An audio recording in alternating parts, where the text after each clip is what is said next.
What up, folks? Happy Saturday. Today we are doing a special broadcast. Y'all know I used to do every Saturday at noon. We do wealthy conversation.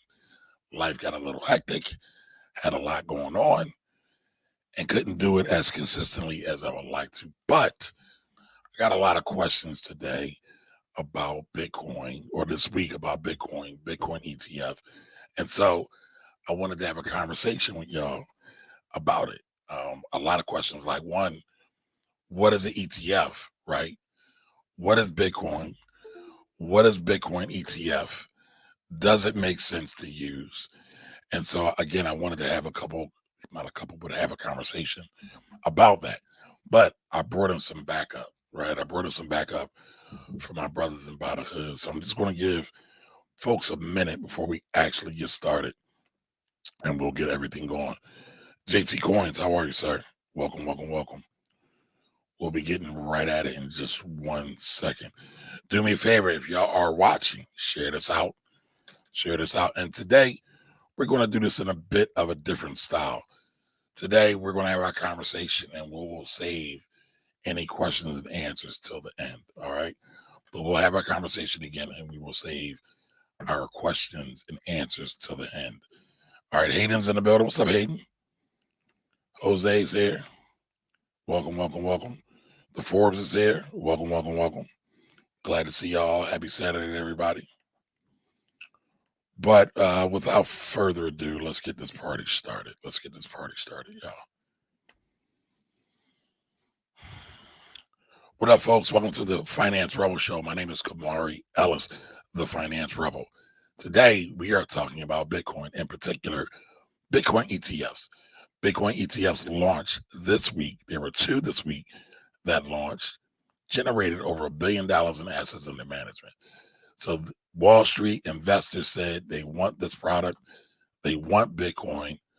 But the question I have is it really Bitcoin? So today, I wanted to talk about that. We're going to break down Bitcoin. What is a Bitcoin ETF? Is it good for you? Is it not good for you? Some of the things you should think about. But I had to bring in some backup for this. So I brought in my Bitcoin experts, Corey and Jimmy from By the Hood. So everybody, say hello to Corey and Jimmy. What's up, Jim? What's up, family? Corey? Years old. What's popping? What's All good? right, so let's clear the air real quick because I know somebody's going to say this. I am not a Bitcoin hater, y'all. I think not Jimmy. I think Corey actually labeled me this. You are. The label has stuck for years. The label has stuck for years now, but it's all a fallacy, y'all. You a hater. Just say it. Just accept it. Congratulations. Accept it, man. It's all good. I love you, but you I right love there. you too, brother. You a hater. Jimmy's just laughing because he knows all hate. But listen, guys, I'm glad y'all had some time. I know it was last minute, so I appreciate y'all taking a moment. We won't be here all day. But Bitcoin, right? We see Bitcoin got a big boost this week in terms of popularity and notoriety. Wall Street has appropriated Bitcoin to a certain degree. We got these Bitcoin ETFs. ProShares has one, ticker symbol BITO. And Valkyrie has a Bitcoin ETF that launched on Friday, named the BTF, I believe it is. I haven't even looked at the Valkyrie one yet. I looked at BTO, and I'm scratching my head about it, but we will definitely talk about that. Yeah. But real quick, I wanted to get some people who are qualified to talk about this, right? I know Jimmy's certified in Bitcoin. You're a Bitcoin expert, I believe. Is that the title? Certified Bitcoin professional. But certified Bitcoin professional. I don't believe in experts in anything, but factuals. Gotcha. And Corey, I know, is the number one Bitcoin fan of all. He actually got Jimmy involved. He did, absolutely. Right. I give him credit to this day. He don't need a credential. He's officially stamped. And the other reason why I wanted to bring them here too, right, is they have hit the major stage, y'all. These guys just did a whole Bitcoin class for the EYL University. They got more on the way. So they've been stamped. They are official, and they're doing it big out there. So real quick, before we get into the nuance of a Bitcoin ETF, can either one of y'all tell me what a Bitcoin is or what Bitcoin is? Man, I try to simplify this for you because I can go a whole 2 hours just talking about that. A simplified way to put it is it's digital currency, right? So some will tell you that it's a store of value or a medium of exchange, but it's actually both. But it depends upon who you talk to. Is looked at in different ways. Some look at it as gold 2.0 because it's digital. We live in a digital world, so some think that it replaces gold. Some, especially those that focus on the Lightning Network, will consider Bitcoin to be more of a currency. But some don't believe it's currency. But the fact of the matter is, it's actually both. It can be used as currency. It can be used the way that gold is used. Now, some will say, well, gold is used as currency. But that's a fallacy even within like the precious metals side of this. Because within precious metals, a lot of times people look at precious metals as an investment. But when you really break it down, precious metals themselves aren't an investment. It's a store of value to beat inflation. So you can't really measure that by the rate of return the same way you can a Bitcoin, right? So it's new. It's where we're moving overall with everything going digital. It only makes sense for our money to be digital. It makes sense for our gold to be digital. So that's what Bitcoin is. It's a really revolutionary product. And what separates Bitcoin from all of the cryptocurrencies is Bitcoin is the only true decentralized cryptocurrency. So you have Bitcoin and you have cryptocurrency. And understand that there are two different things. It's a reason why everything starts with the king, which is Bitcoin. And then you'll see it further, go down to some of the other cryptocurrencies. But Bitcoin is actually different than most of them because it's the only truly decentralized one. There's really no single point of attack to go after Bitcoin. So people say Bitcoin can be banned. It can't be banned. And that's what separates it from everything else. Gotcha. Corey, you have anything to add to that? Yeah. Bitcoin is also revolutionary in the fact that it gives the people control, right? Because it's decentralized and the way that the network is set up. That's what Jimmy was talking about, where it can't be banned, right? Because the network is set up where the individuals have the nodes and there's no centralized place where all of the things there's no management for Karen to go, tell on Bitcoin, right? And so you can't ban it, right? You can't put nobody in jail. You can't put the CEO of Bitcoin in jail because there's no CEO. Right? You can't put pressure on the CEO of Bitcoin because there's no CEO. And so when Jimmy says that's the only true decentralization, that's what he means. Right? Okay. So all the rest of them, they got a CEO, right? So if you attack the CEO, you can attack the company. You can't do Bitcoin that way. And so that's why Bitcoin is the only true decentralization in the crypto space. Okay. Now, again, people are asking about Bitcoin ETF. Just to give y'all a quick not disclaimer, but explanation, right? Because people still don't know what ETFs are. And I feel like I talk about ETFs almost every episode. So just real quick, what's an ETF? So an ETF is an exchange traded fund.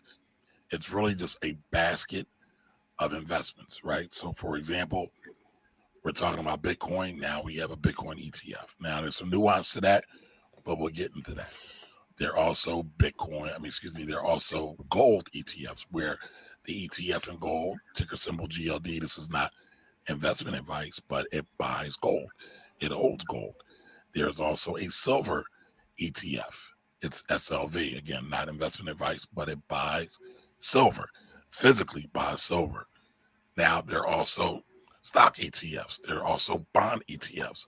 So you can get, all different kinds of flavors of ETFs. And so basically, they are a basket of securities that you get to own. You get diversification from the door in them. For example, one might be the S&P 500. The S&P 500 is the 500 largest companies in the United States. Your Amazons, your Apples, your Microsofts, Home Depots, any of those top 500. There's also an ETF. There are actually several ETFs that you can buy those 500 companies. So when you think of ETFs, just think of a basket. and it's a great way to invest when used properly. Just to give you all definition for that. Yeah, and also I want to shout out to Talisha, who's also a genius as it pertains to blockchain, and she made a great point about the big B versus the small b with Bitcoin, right? Because the infrastructure, right, the actual network itself is Bitcoin, but then there's Bitcoin, what people are calling the currency, which is the output of that network. But that network is so powerful, and to me, that network is what separates it from pretty much everything else. Like I'm running a node right now, so as long as for the record, the network is the blockchain network they're using on, correct? Yeah, but so that the network, so anyone can run a node, right? And running a node, you're validating the transactions that happen on that blockchain. But the powerful thing about that is, you could run a node for less than $500. I'm running a Lightning node as well as a traditional Bitcoin node right here, right now, as I speak to you, and they're all over the world. Like these nodes are all over the world, which is why that value is there, because it's almost as if you're investing in the actual internet itself, right? When you are, hold on, Jim, you jumped a little bit ahead of me, but I want to tell people what a node is. All right, no. So a node helps an actual node helps to validate the transactions that happen on that blockchain, right? So think about it this way: when you have a centralized entity such as like a bank, all right. So a bank sits there in the middle and it validates everything. It's just basically debits and credits and what have you. Not trying to get into taxes, Kamari, but a ledger more or less, right? So you'll have a ledger, and a bank sits in the middle as that centralized entity, but it's a centralized point of attack. When you have nodes that literally are operating all around the world, not the states, I said the world, that are doing the same thing, it kind of slows things down. So Bitcoin isn't the fastest, but it's the most secure, because it may take a longer time to validate a Bitcoin transaction than some of the other cryptocurrencies. But it's not as secure because Bitcoin is literally decentralized. And to Corey's point, that gives it value, but it also puts power in the hands of the people if they truly understand it. Because now your value, the value that you have, like for your output of work, your time, you have true control over that. And there's no centralized entity that can take that from you. So, Jimmy, another way to look at nodes, I'm guessing, right? Because when you look at this, it's a network, like you said, right? It's part of a larger network, yes. Yeah. Right. And the network spans all across all the world. So I kind of think of it as like a highway, and the nodes are kind of like the toll booths, where they drive in, all the nodes or all the transactions drive in, they get checked, then they get let go further, and everything is kind of shared amongst all the rest of the nodes. That's a way to visualize it. I guess that's a good way to visualize it. Yeah, that's close, very, very close to what it looks like. Because a lot of times people get intimidated by this, and so they shy away from it, and they only look at it from the perspective of the media and the media hype. Mm-hmm. So just wanted to try to give a little bit more clarity on that. And it's global. I think it's important to talk about that because I feel like a lot of people don't recognize that it's global. Like they'll see news from China. Like I saw Kramer say, I sold all my holdings when China said they were banning it, right? And it went up like several 100% since then, right? Yeah, it doesn't matter what China does. Bitcoin doesn't care about China, right? So they said, well, what if the U.S. bans it? Bitcoin doesn't care about the U.S. If a node is running somewhere in India, if I have Bitcoin, I still can do transactions. The Bitcoin doesn't care about some of the things that your traditional investments do. Right. All right. So now we have Bitcoin ETFs, or what they are calling Bitcoin ETFs. Yeah, I'm glad you restated that. None of what they're doing is actually on that network that you're talking about. That's why it's such a good lead-in. There is no blockchain involved in any of these ETFs. They are all futures contracts. And not to be over technical, a futures contract is a derivative of the thing that is watching, right? So it's a way of tracking the price of Bitcoin. And the company that has produced the first one, which is ProShares, thinks it's a great thing. But if anybody remembers last year when oil went below $1, part of that was because of that company and that company's quote unquote ETF, or what I like to call ETPs. There's some funky things that really happen with futures, because a future is a contract to take possession of a certain asset, whether it's oil, now Bitcoin. And so some real freaky things are going to happen. And so we see people here brought over $1 billion worth of this ETF, but they don't actually own the Bitcoin. So what do y'all think about that? I mean, I have several thoughts, right? So, and I always harken back to precious metals because before I got into crypto, I came from the precious metals community, and I still believe in precious metals, but I understand them to be a savings tool, not necessarily an investment per se. But even as you talk about GLD or SLV, right, and you talked earlier about them and how they are backed by actual gold or silver, which is true, but one of the things within that community, like we don't believe in those either, right? Even though they're not futures contracts, because if you don't have the actual metal in your hand, you don't have it, right? In cryptocurrency, we say not your keys, not your crypto, or as my brother Isaiah likes to say, not your keys, not your cheese. Right. So if you don't actually have possession of that cryptocurrency, you actually don't own cryptocurrency. This, all right, hold on. What are keys? Right. So the private keys, right? The private key. So there's public keys and there are private keys, right? So your public keys will be that your string of numbers that you share if someone is exchanging value with you. Your private keys are the ones that you have and you protect at all costs because that is what gives you access to your capital. But if you don't have that, you don't have possession of that. So even if you open up a Coinbase account and you go buy cryptocurrency, you don't own cryptocurrency until you take possession of it, right? This takes it a step even further because there's different types of ETFs, right? There's what's known as a spot ETF, and a spot ETF is tracking the price of a specific asset or type of assets, right? And then you have futures ETFs, as Kamari already stated rather. You're talking about exchanging these for a future date, which means you're like a derivative of like, so you're nowhere near Bitcoin. And when I looked at this and I saw that 40% of this actual ETF is tracking treasury bonds. Yeah. So this won't even reflect the actual price of Bitcoin. So when you look at what the price of Bitcoin is, this is going to lag so far that it's not even going to be really close to what the actual Bitcoin is, right? So, but I understand that there is like a want for it in the marketplace. So they're going to run the bag up in terms of offering this to people. And someone that has a traditional retirement account, Roth they'll be able to have access to it, but they're not really getting access to Bitcoin. And that's, to me, is the problem. The problem is they're using buzzwords, right? I look around online now, AI and VR and blockchain, these buzzwords, but these buzzwords help people really run the bag up. They really run the bag up. Back in, real quick, Corey, last thing I want to say is back in the last bull run, right, a couple years ago in 2017, 2018, there was a huge influx of companies adding blockchain to their name, right? Literally would change their name and just put blockchain in it. It had nothing to do with blockchain.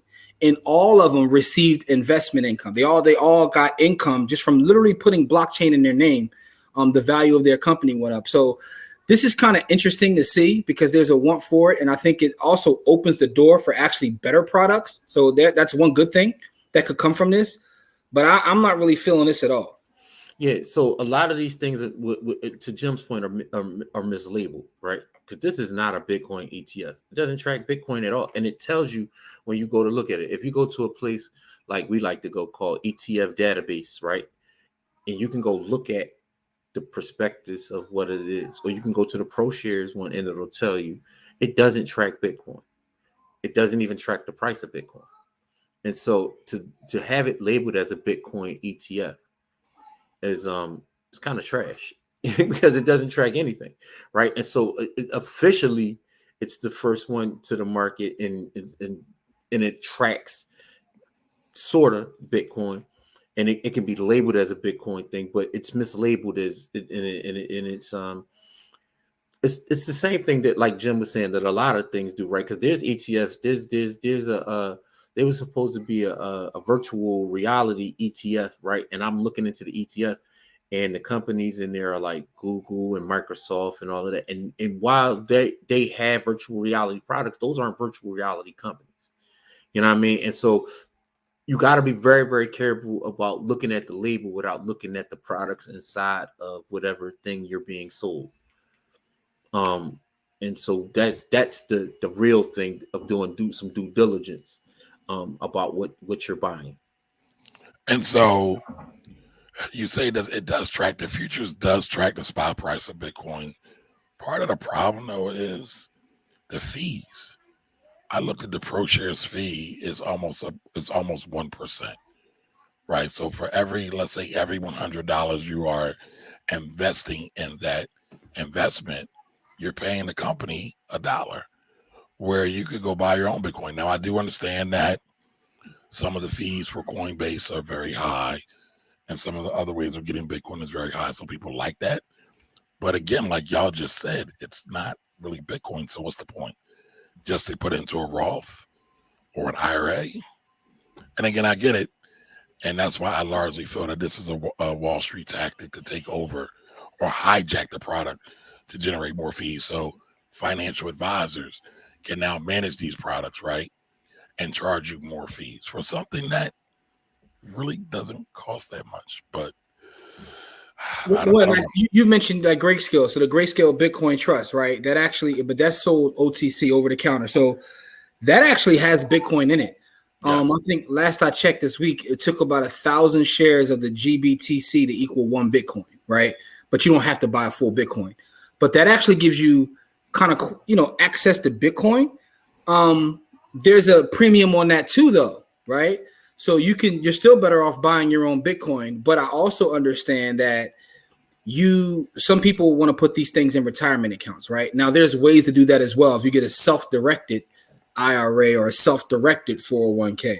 But if you have a traditional IRA or 401k, and by the way, this is not investment advice. It's for educational and entertainment purposes only. But what I would say is, if you have a traditional account, you're going to see people try to load up on these things here. But again, they're playing the game with the buzzwords, because by you adding that 40% in, and even without adding the 40%, your futures contracts, and you're adding 40% T-bills. Now, me and you were talking yesterday, Kamar. He's like, well, it's kind of common for T-bills to be included in future ETFs, which is true.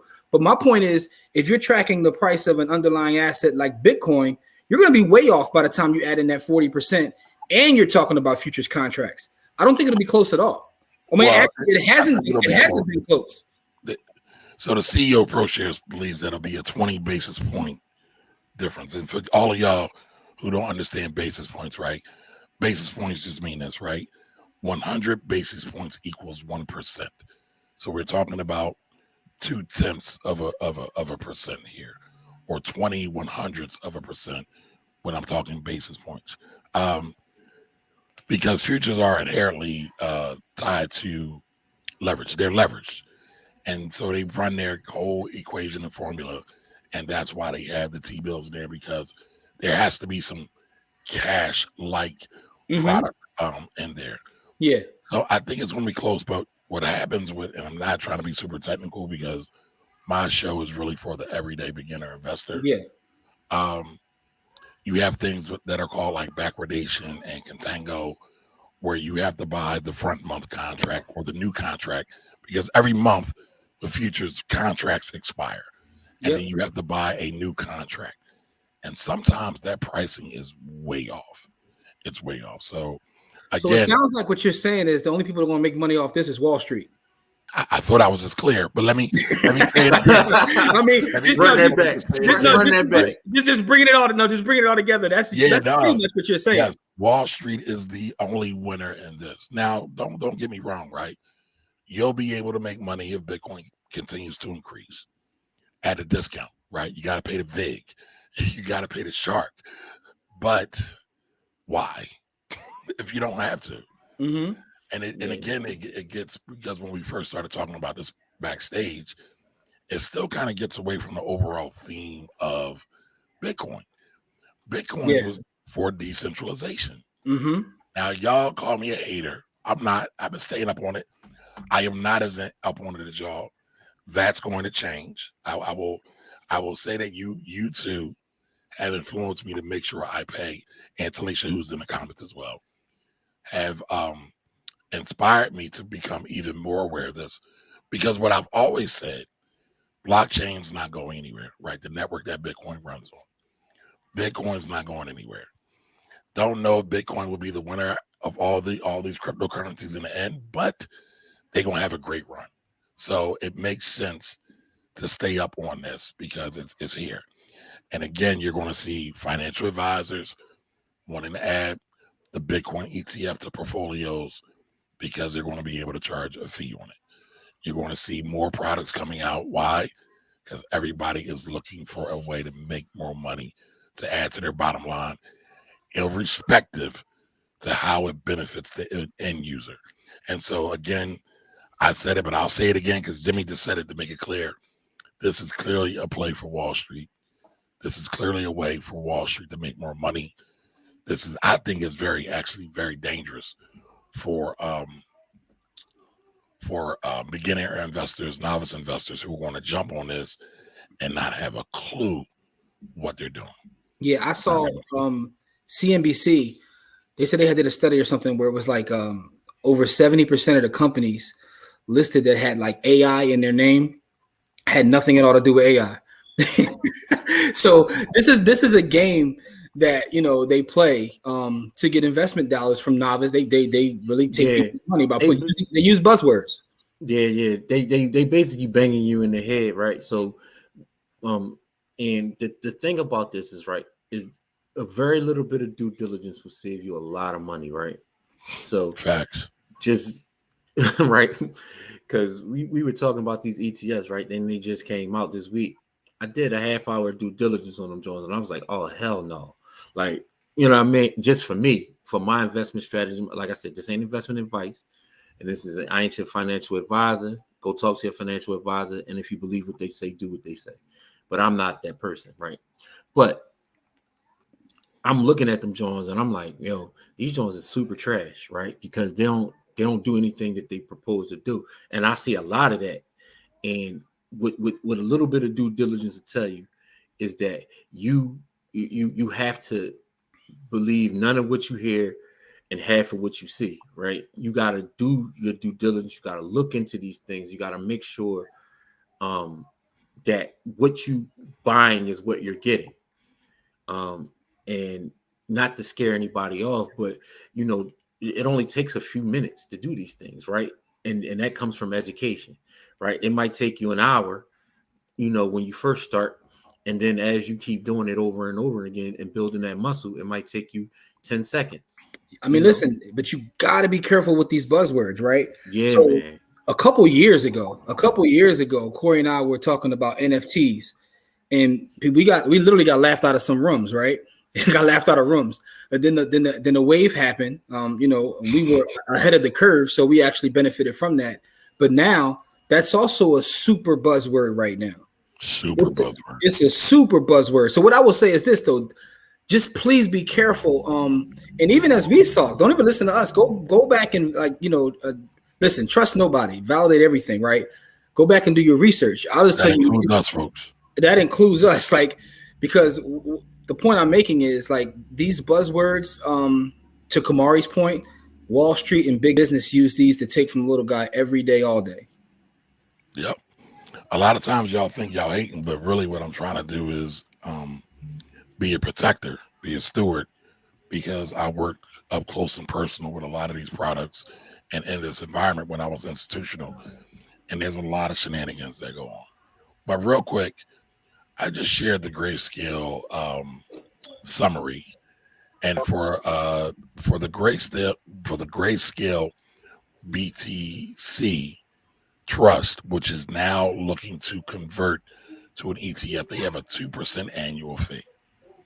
And I bring that up because, again, that's hella expensive. That's hella expensive. And I don't really think people factor in fees enough when looking at their investments. Now, I believe in getting paid.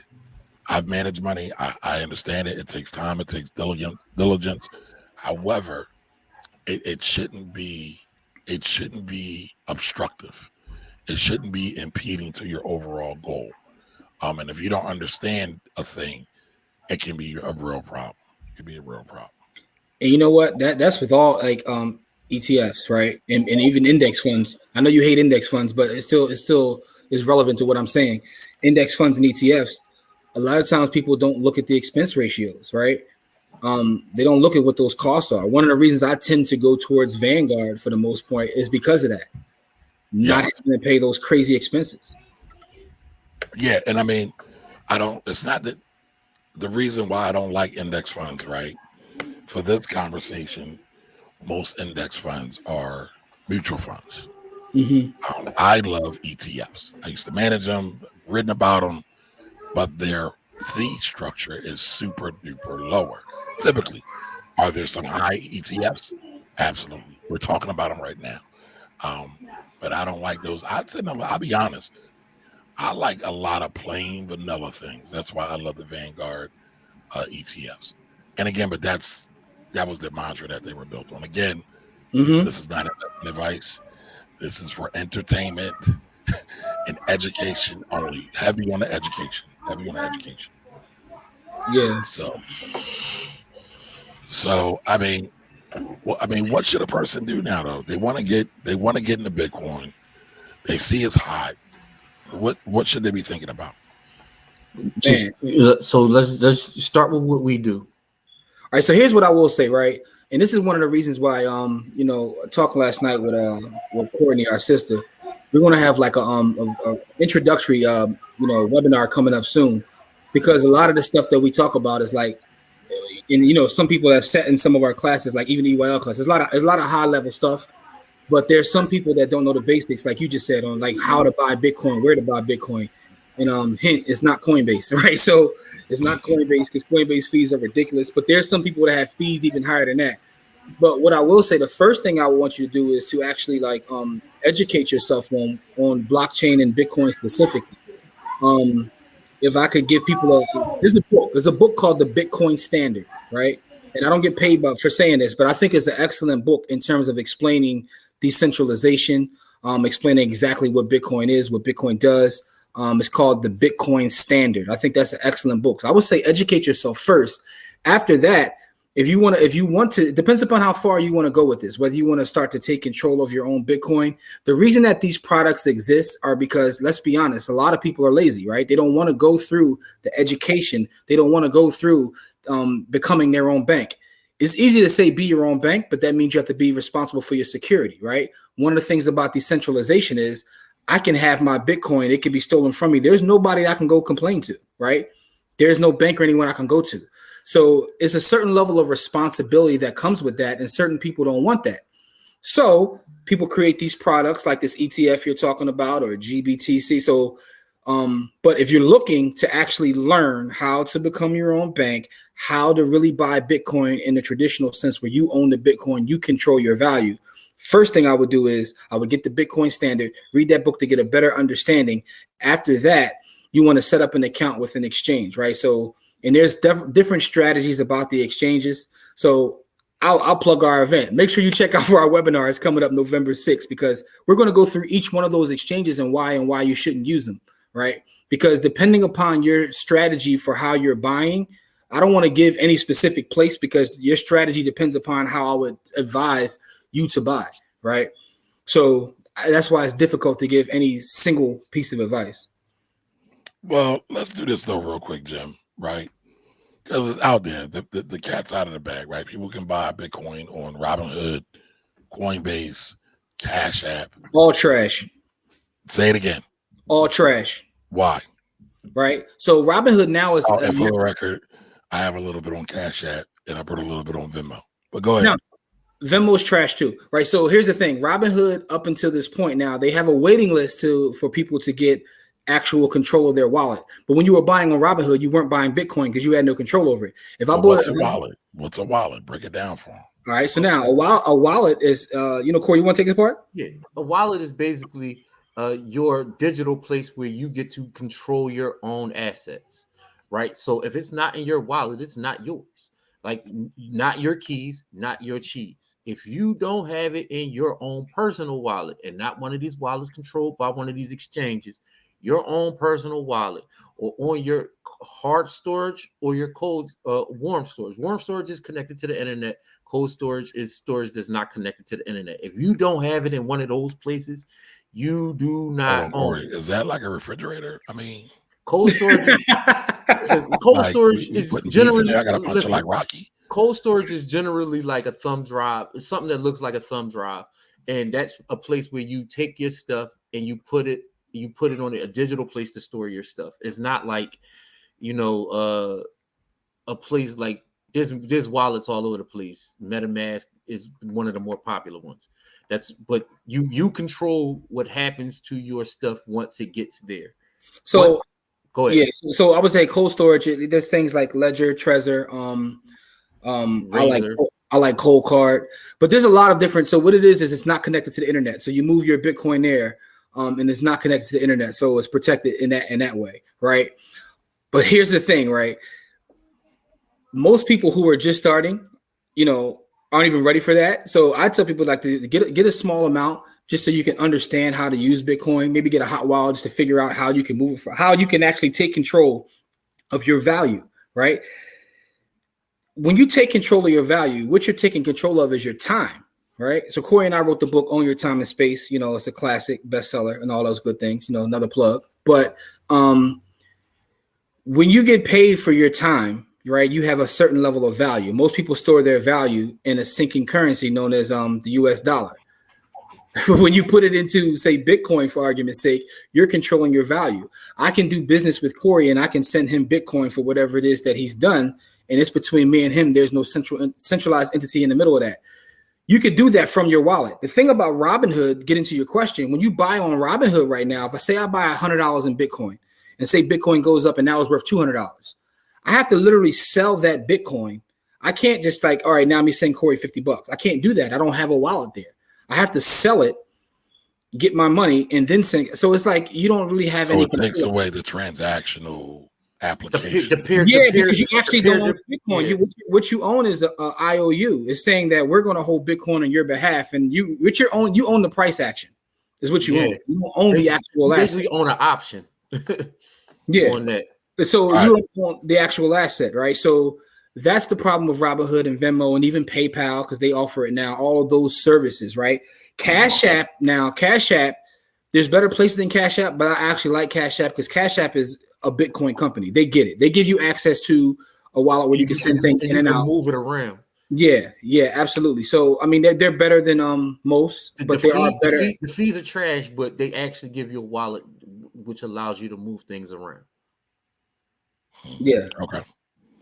Now, should people read white papers on these Bitcoin every single time? These crypto?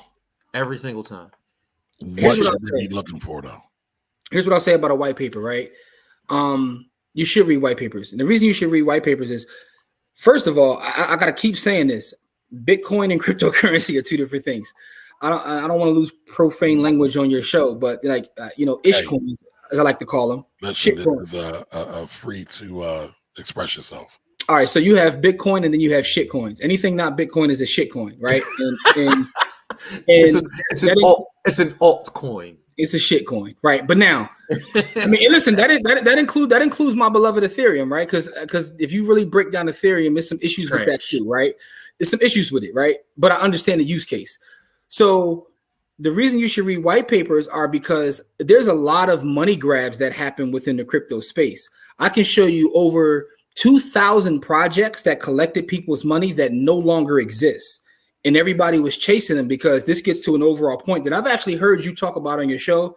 One of the reasons that I appreciate your work, Kamari, is because you talk about this, as do we. People need to stop chasing lottery tickets.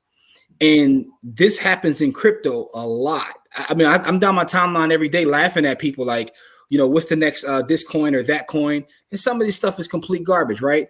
And then one person will, get it right. But I mean, listen, it's all statistics. Everything regresses to the mean. Most people lose money. Just look at the numbers. There's pump and dumps that happen in crypto more so than anything else at this point. And people are creating we've got approached by multiple companies. Like, you guys have a community. You should create your own token. I'm like, what? Why? Well, because you can make money. That's not a reason for me, right? You know what I'm saying? Like, that's not the reason why you created crypto. So I know for a fact that people are creating things just for the sake of making money. There's no real use case or no real value being added to the world. So that's what 95 to 99% of all crypto is trash. And this is coming from somebody who loves cryptocurrency. Over 90% of that stuff is absolute garbage and trash. So that's why you can read a lot of white papers and weed that out. Because when you read the white paper, you figure out what problem are they solving. If they're not solving a problem or not adding value, stay away. Yeah, like if it doesn't contribute to the overall building of the ecosystem or to solving, real world problems, then why the hell are you getting involved with it? Like, it doesn't make any sense. Yeah, and then you start to see like people getting paid to promote these projects, and another thing Kamari talks about a lot, celebrity culture. They start to come in and they start talking about these coins, and it's like, oh my God, what's going on? And we like to protect our folks. So I think it's like important for us to really to be honest, right? To be honest, most of the stuff is trash. But nobody wants to hear that. I mean, I know they don't. I know it's not popular to say what I just said, but especially I go in the crypto realm. 99% of cryptocurrency is absolute trash. But there's that 1%, right? That adds value to the world. So there are projects that have proven use cases, right? Or use cases Corey, that can be proven over time. Let's talk about a use case. What is the use case for Bitcoin? The use case for Bitcoin is it decentralizes and allows peer-to-peer transactions, and without the interference of governments and things of that nature, right? So the use case for Bitcoin, there's many more use cases for Bitcoin, but the use case that I like the best is that the peer-to-peer interaction that you can use without government interference, right? Because there is no, like I said, there's no CEO of Bitcoin, so they can't say we'll lock up the CEO of Bitcoin if anybody uses it, and we'll do this and that. Because of the way the system is set up with Bitcoin, you can't do that. And so the use case for Bitcoin is greater than all the other ones because of that. And to Talicia's point, she brought up the amazing point about big B, little b in terms of Bitcoin. Now that network is created, you can run other things over that network. There are people now. One of the most recent use cases I saw, like a podcast platform being decentralized and put on that network, right? So there's a lot of things being built on top of the actual network now that the network is what it is, and network effect is real as it pertains to this space. But you just really got to be careful with a lot of like the pump and dumps and chasing don't go chasing waterfalls, man. Like, please stick to the rivers and the lakes that you used right? to. Because I see it every day, and I'm pretty sure all of us have seen it. You know what I mean? And then we live in the screenshot world too. So between celebrities, these crazy screenshots, and just folks from a mental standpoint, chasing lottery tickets, man, it's real dangerous out here.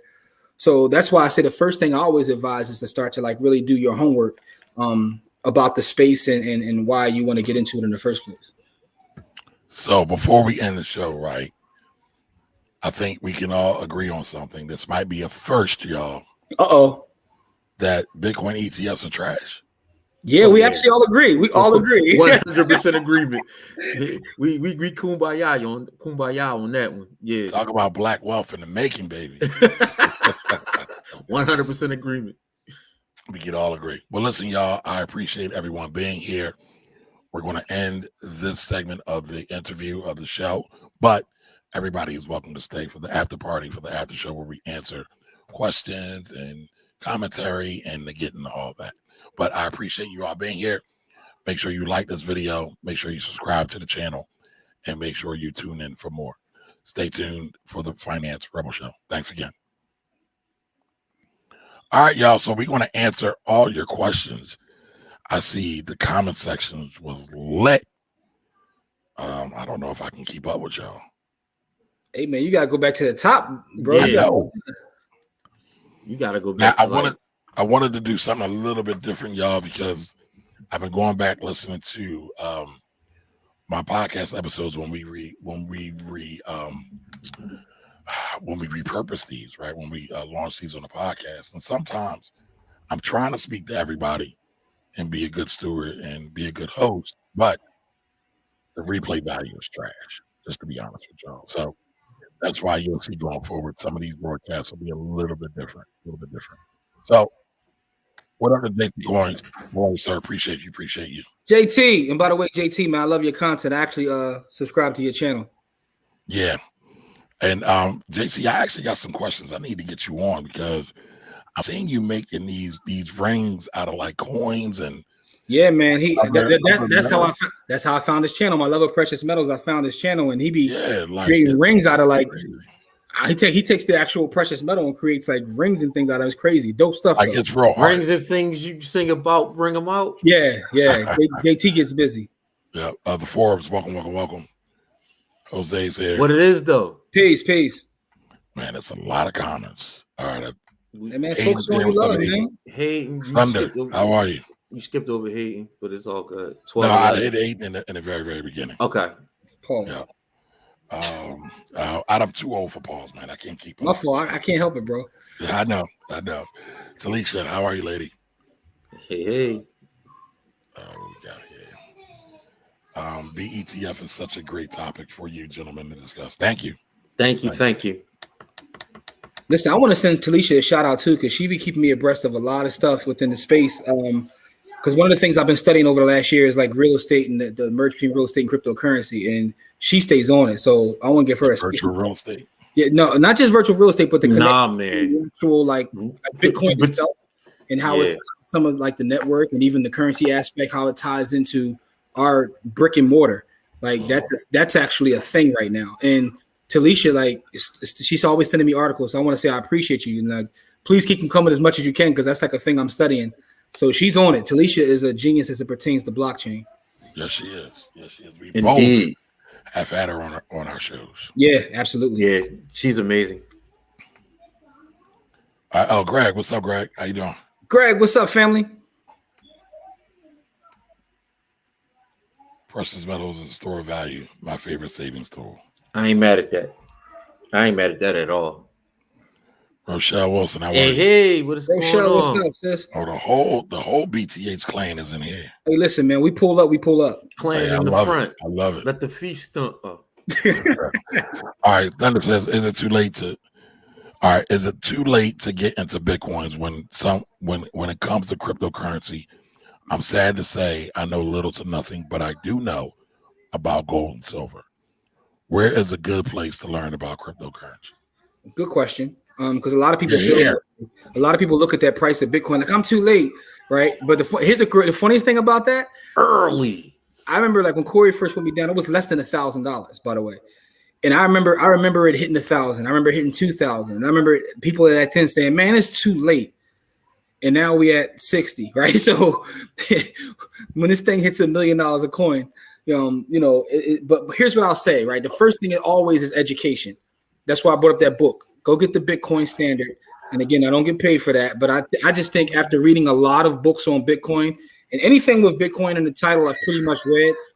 That's the one that I think does the best job of like, it's not too technical, but it gets into the reasons why, and why it gets into the reasons why, but also it does a great job of explaining what Bitcoin is, how it can be used, and why it should be used. Let's put it that way. So you're saying it's not too late for Thunder, though, right? No, it's absolutely not too late. And what we talk about is getting into it by dollar cost averaging, right? Take whatever you can and that you would put into any investment vehicle and dollar cost average it into this vehicle. Don't try to be a superhero and buy large amounts if that's not what what your budget allows. Yeah. But if you need to get into the space. And you need to dollar cost average into the space, even if it's $1 a day, $2 a day, $10 a week, $20 every time you get a check, whatever you got, dollar cost average it into the space. Yeah. And would you do that through Cash App, Corey? I hear you. If that's the vehicle that'll get you involved, then yes. But I'm saying that $1 a day, right? Is that it'll only be 97 cents on Cash App if you do it that way. Right, so you're taking 3% of your value every single time you do that. So is there anywhere else you would recommend or look at doing that at? There's 5, like Jim said, depending upon what your strategy is. There's 5 or 10 other places we could recommend. Yeah, so and that's why it's kind of hard to. But hold on, Jim. I'm talking strictly about the dollar cost averaging. People ain't got a whole lot of money. I'm not talking about folks jumping in with 100 or 50,000, even 5,000. They got $20 out of their budget every week, and they said they want to invest. So if they're talking about every week, there is a specific place to go, right? And that's be Swan Bitcoin. Here's what I do. If you actually go to buythehood.btc.us, right? That's the actual website. BuyTheHood, BUYTHEHOOD.btc.us. btc.us, we actually have a free crypto guide, which has many links to a lot of different things. One you'll find in there is Swan Bitcoin. The reason I'm telling you to get that guide and go to Swan Bitcoin from there is because if you click that link, it actually gives you a free book. It gives you a free little PDF book that also goes into the explanation of Bitcoin. But that's give me that URL one more time, please. Buy the Hood, BUYTHEHOOD. Right. Buy the Hood.btc.us. Right. Is that the Tasty Works? Tasty Works. No, Buy the Hood. No, I got you. That's what came up first. Oh, I know why. What you doing? The search? I did a Google search. Yeah. No, buythehood.btc.us. Yep.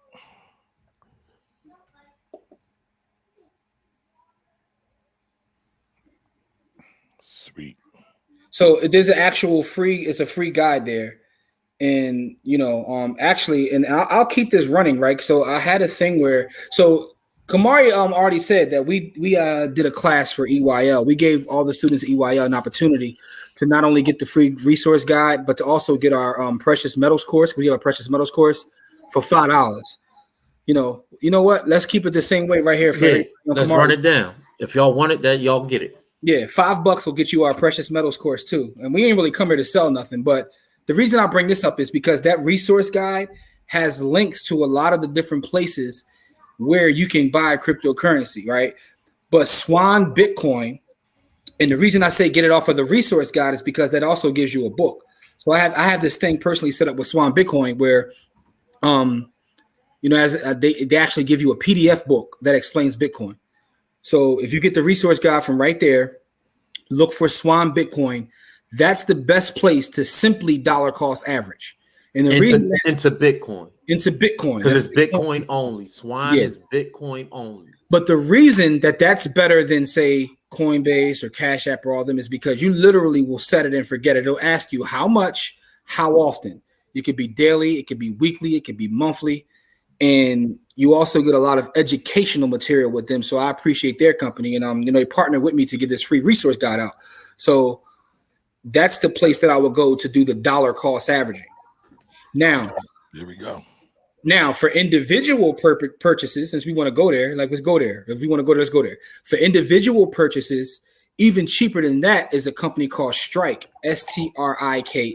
That's also on the resource guide, by the way. And Strike is if you're just making a one-off purchase. So if you want to go and just say buy $500 or $100 or $200, you'll get it cheaper there than anywhere else. If you're dollar cost averaging, go to Swan.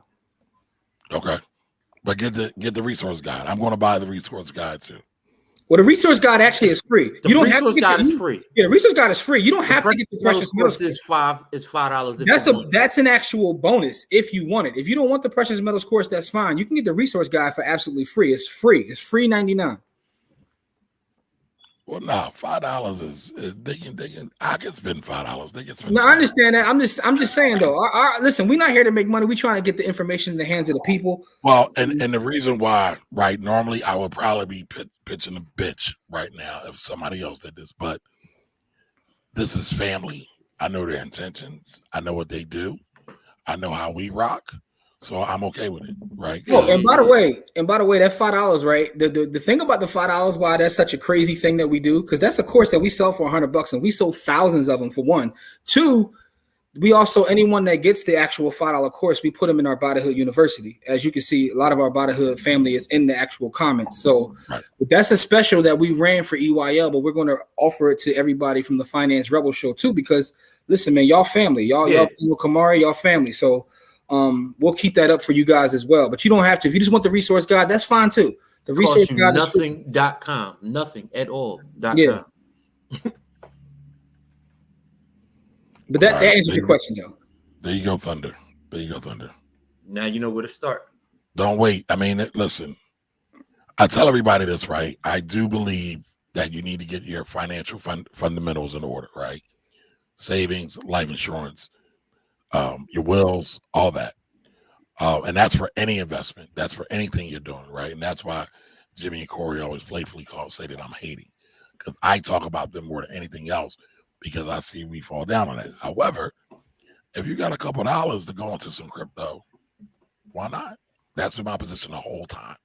And that's documented too, Corey, for the record. It is, but you still. Listen, I agree with you there. I actually agree with you. Listen, I agree with you there. A lot of things you said a couple things during the course of this show that I agree 1,000% with. Right, a lot of the things as it pertains to personal finance that are the best things to do are boring.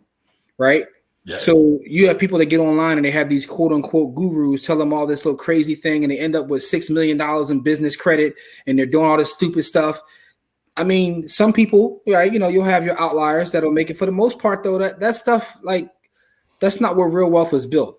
A lot of the real wealth is built in the boring things, but a lot of times people don't want to hear that. So it's important. Like, that's why the work that you do is so important, to keep like hammering that home. Thank you, sir. Appreciate you. That's why we're two brothers of the same army. Yes, sir. Stacy, how are you? Hey, Nicole, how you doing? All right, Nicole says basically whatever Jamie Dimon says, do the opposite. That would have made you a lot of money over the last 4 years. I have to admit, I don't understand this, especially mining help. Here's what I'll say about Jamie Dimon. You got to watch what he does and not what he says. Yeah, man, because he's been piling into Bitcoin the whole time. He's been telling y'all to leave it alone. That's a fact. And just to be fair, right, to be objective, when he said his things about crypto, he's speaking more to the individual, but what he's doing in his company, in their wealth management division, and I think they got official coverage, either Bank of America or JP Morgan, they are facilitating transactions of Bitcoin to their clients. So they are 100%. But to their high leverage clients, though, not to you average Joes. High net worth clients. High net worth, not to you average Joes. But it's always like that, right? I know that's exactly how it go. That's why we are telling you the average person how to get involved, because these mega companies not going to do that. Well, Stacey, myself, the Finance Rebel, the Brotherhood team, we're always trying to get good information, not the sexiest, but the good stuff, right? Stuff that we both, right? And I'm saying both, right? Because Jimmy and Corey to me are like one. I know they hate that because I always tease them about it. But we're all kind of the same, right? We're all looking to build Black wealth, strong foundations for Black wealth, though. Stuff that not only I can benefit from, but my children can benefit from, and my grandbabies can benefit from. I know they're the same. So, for sure. Again, sometimes it might be a little boring, but trust and believe, we all have been around high net worth individuals and organizations, and these are the things that they're doing without the flashiness, without the lie. So Stacey says, been involved in crypto for many years before it became popular. All right. Nice. Stacey, I didn't know that. That's what's up. I thought you were still doing the Tybo thing. Or are you doing that too? All right, Mally says, those who are ill-informed will throw money at the ETF simply on the buzzwords. Facts. All right, Jose says, super misleading with it not actually tracking the price of the asset.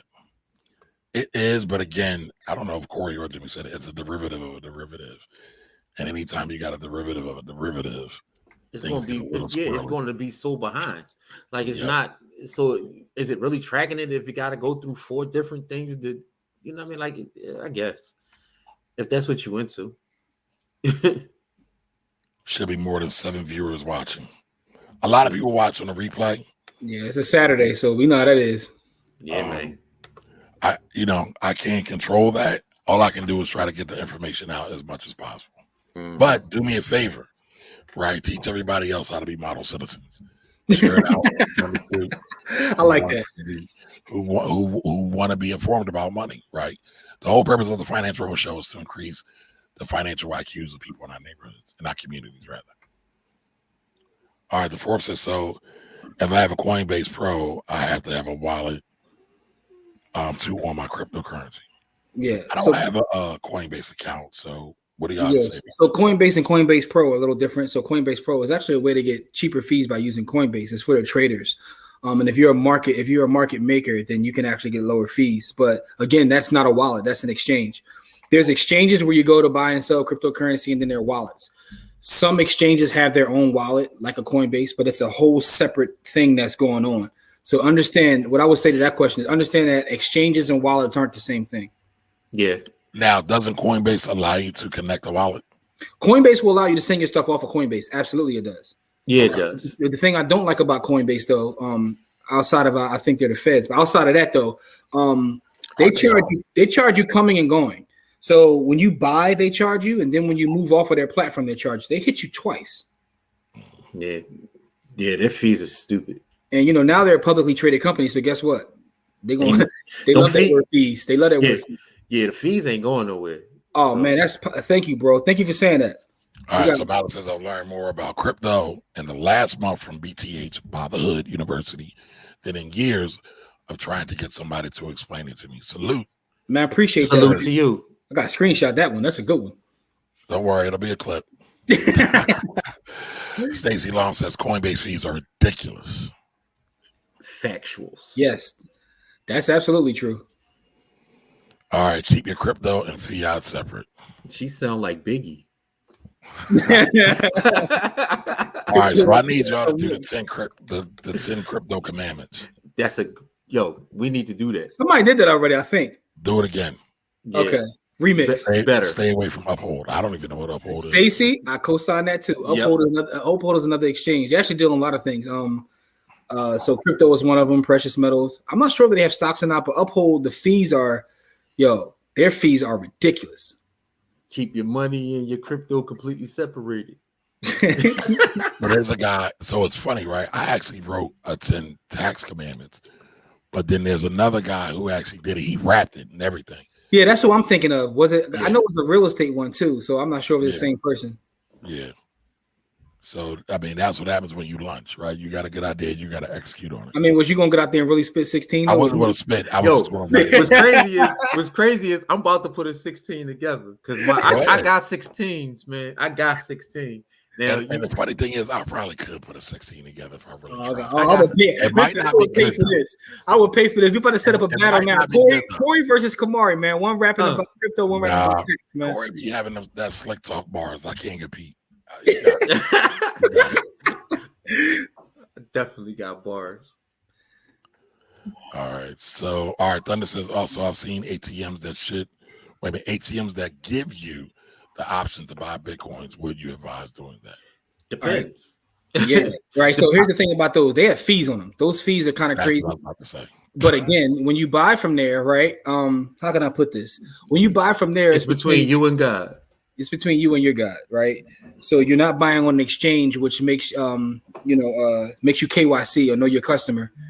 You're buying it, and it's going from that the ones I've used, the ATM, to whatever wallet you send it to. Some of them will ask for an email, but you can go set up a Proton mail, so that's nothing. But some of them don't even ask for an email, believe it or not. Some of them will just ask you for an address to send it to. You put your cash in, and it'll send the Bitcoin there. So what I will say is everybody should pay their taxes. It's the American thing to do. But understand that when you buy from a Bitcoin ATM, a lot of times that's between you and that ATM, and there are people who operate in cash businesses. Never mind. But anyway, it is a way to get. If you have family that operates in a cash only business, that's a way to put your money into crypto. Yes. Listen, y'all. One of the things I've been harping on really recently, not recently, the whole time, is that Zuckerberg and his army doesn't really care about us and our connection. So let's stay connected. Text me at 215-974-0058 because guess what? We just saw that the platforms go down. If they go down, a lot of people lose money. A lot of people lose relationships. So let's not let that happen to us when we can change that. 215-974-0058. Just shoot me a text. And it's me behind all those texts. No robots, no spam, no people out of the Philippines. It's all me, folks. Damn, yo. Yeah, listen. What's wrong with Filipino people? It's nothing, right? I was one of people Nigerian printing, right? But people pay these folks to send out these crazy messages. I'm sorry. That was amazing. Don Johnson's in the building. What up, Don? What's up, family? What Hey, it is, Don, though? you in Philly, yo? I saw you posting pictures, man. Where you at, bro? Yeah, say word. Pull up. All right, Malik says indeed. That's happened to EYL was like a light switch. Super value gain from watching that episode. Appreciate that, man. Appreciate that. Now, was that an episode? Were y'all on the episode? I thought it was. No, we weren't on an episode of the show, right? So we weren't on the show. I talked to Ian, though. We were talking about doing a Market Mondays, but we didn't do that yet. We actually went to their university and I like Ian too. Yeah, we did a class on there on EYLU. So we did a crypto and real estate class. Actually, we talked about the merger of crypto and real estate. So we did that for EYL, and the feedback has been amazing, man. So Molly, I appreciate you saying that. Salutes. All right, Stacey says, folks who are watching blockchain watch the tokens, not just coins. Ooh. Right. So yep. Tell them the difference between coins. Yeah, so a coin, right, has its own blockchain like a Bitcoin, right? But there are tokens which are built on top of other blockchains, right? So an Ethereum would have its own blockchain, but there are other tokens that are built on top of Ethereum. Those are called tokens, things that have used somebody else's chain. Oh man, we getting to it. All right, ETFs, NFTs are hot right now. They are. Listen, if y'all know an artist, now's the time to look at it. Well, it's been a time for them to look at it, but now is especially a good time for them to look at NFTs. Enterprise engagement to thwart the impending financial shit. Man, listen. Yep. They doing everything in their power. I put up a post 4 years ago that I put up about how crypto is going to revolutionize the way financial institutions have to do business, and it's coming to fruition, right? Because once they saw the peer-to-peer interactions and how much money was being made peer-to-peer, they knew their time is coming, right? They're not stupid, right? So they're not going to allow that to happen without getting a piece of that. I think that this whole thing with blockchain, crypto, Bitcoin, there's a bigger lesson in this to me. The lesson to this is, to sound like a Black Panther, that the power is in the people, right? You have every big institution, all these big bankers, all these big people telling you for years, this stuff isn't going anywhere, don't do anything. But the community, the people said this is what they want. And it's so many people that even places like JP Morgan Chase, they have to listen to their clients who want access to cryptocurrency, to Kamari's point, while their high net worth individuals are getting access to it through them, because they have to listen to the people. The power is always with the people, but this has been a mass movement. I think that's the biggest thing about Bitcoin. One thing about studying Bitcoin is this. Studying Bitcoin will lead you down what's known as the Bitcoin rabbit hole. Down that rabbit hole, you'll learn about politics. You'll learn about economics. You'll learn about money. You'll learn about it deals in everything, race, culture, sex, all of that. It sounds crazy, but when you go down the rabbit hole of studying Bitcoin, you see it all. But I think the biggest lesson in this whole thing is the people have all the power. When you have a mass movement of people saying they want something, it doesn't matter what the big banks say. They've been trying to get us to stay away from this stuff for so long, but at some point now, guess what? They had to bend the knee. Only problem though, because Jimmy, you were 1,000% right. The people do have the power.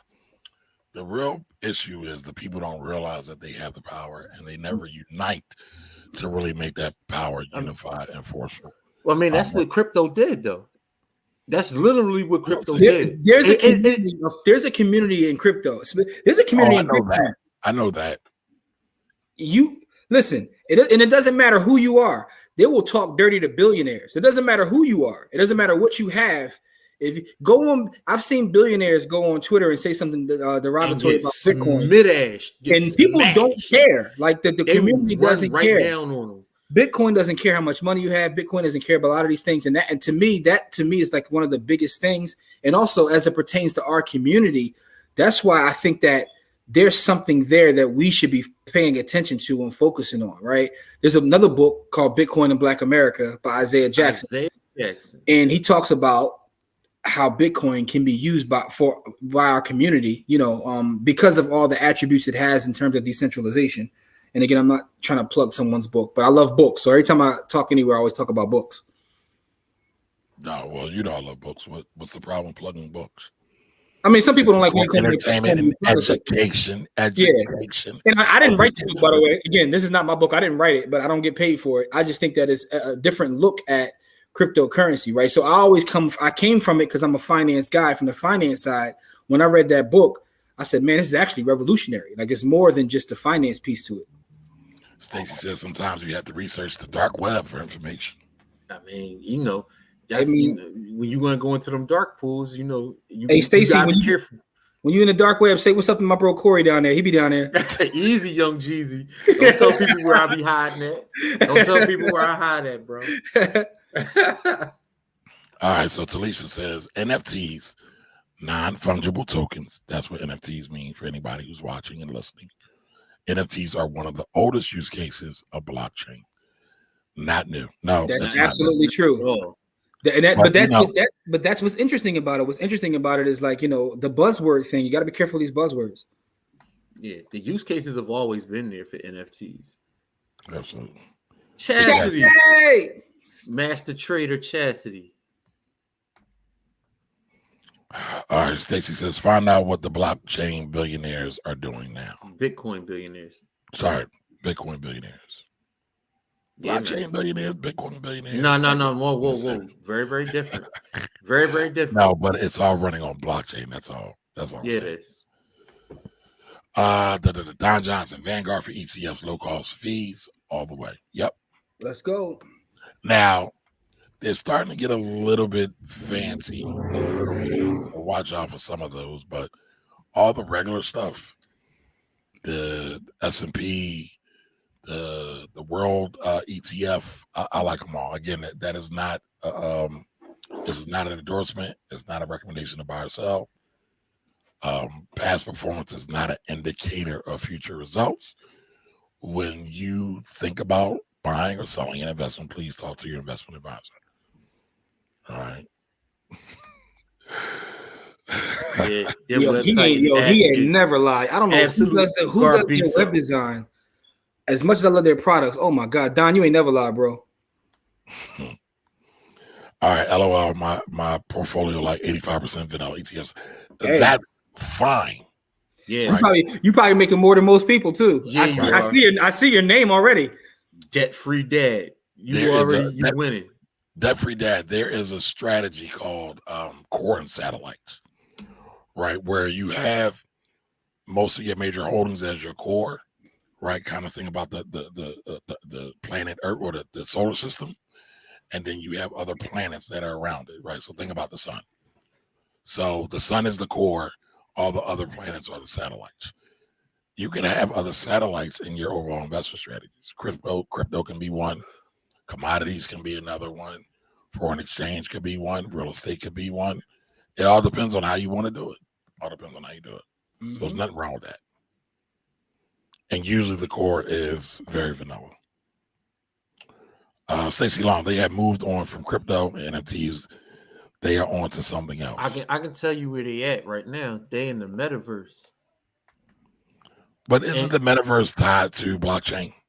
It is, but yes, crypto and so they NFTs and crypto are one thing, and then the metaverse is something totally different because you got AI and VR mixing in with the cryptoverse, and so that's something on a whole different level. We got our flag planted there already. Yeah, we do. All right, well, y'all gonna have to bring me up to speed. I've seen metaverse stuff. I know it's gonna be really big with entertainers and artists, but I haven't really jumped in to figure out. Metaverse is a whole different beast, man. Yep, Chassis. Right. Buy BTC on strike. There you go. Buy your Bitcoin on strike. And get this knowledge. That's right. Oh, yeah. Please let me know if we can be of any assistance. Absolutely.